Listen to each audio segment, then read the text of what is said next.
আজকে আমি আপনাদেরকে এমন একটি খেলার সাথে পরিচয় করিয়ে দিব যে খেলায় দুইজনকে নির্দিষ্ট নিয়ম মেনে একে অপরের সাথে লড়াই করতে হয়। এই খেলায় খেলোয়াড়ের থাকতে হয় প্রবল শক্তি, বুদ্ধি ও কৌশল। এই খেলায় সবচেয়ে গুরুত্বপূর্ণ বিষয় হলো ফিটনেস ও নিয়ন্ত্রণ। থাকতে হয় শক্তিশালী ঘুষি এবং প্রতিপক্ষের আক্রমণ থেকে নিজেকে রক্ষা করার ক্ষমতা। এবং এই খেলাটি খেলতে গেলে অনেক সময় জীবনের ঝুঁকিপূর্ণ হতে পারে। চলুন জেনে আসা যাক সেই খেলাটি কি এবং কেনই বা এই খেলাটি এত ঝুঁকিপূর্ণ।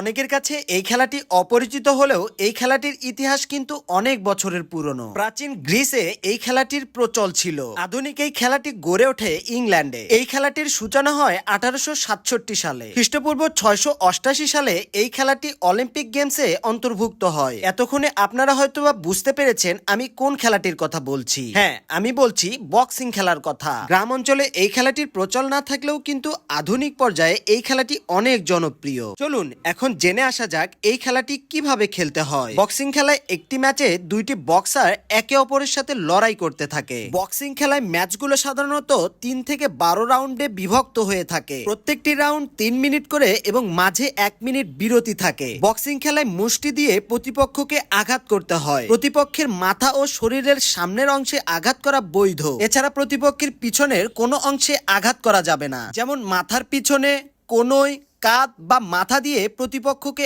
আঘাত করা যাবে না। এছাড়াও যদি প্রতিপক্ষকে ধাক্কা দেওয়া হয় তাহলে তা ফাউল বলে গণ্য করা হবে। ম্যাচ শেষে বিচারকরা পারফরম্যান্স অনুযায়ী পয়েন্ট দেয়। যার পয়েন্ট সবচেয়ে বেশি হয় তাকেই এই খেলার বিজয়ী বলে ঘোষণা করা হয়। বক্সিং খেলায় পুরুষের পাশাপাশি নারী ও শিশুরাও অংশগ্রহণ করে থাকে। বক্সিং খেলতে হলে একজন বক্সারকে হতে হয় প্রবল শক্তিশালী ও বুদ্ধিমান। বক্সিং খেলাটি এখন আধুনিক পর্যায়ে পার করে গ্রাম অঞ্চলেও বেশ পরিচিতি লাভ করেছে। তারই ধারাবাহিকতায় গোবিন্দগঞ্জ জুয়েল রানা মিনি স্টেডিয়ামে বক্সিং খেলার আয়োজন করা হয়েছে। ধন্যবাদ জানাই এই বক্সিং খেলার আয়োজককে এমন সুন্দর একটি খেলার আয়োজন করার জন্য। যাই হোক, আজকের ভিডিওটা এখানেই শেষ করব। সবাই ভালো থাকবেন, সুস্থ থাকবেন। দেখা হবে আবার অন্য কোনো ভিডিওতে। আসসালামু আলাইকুম।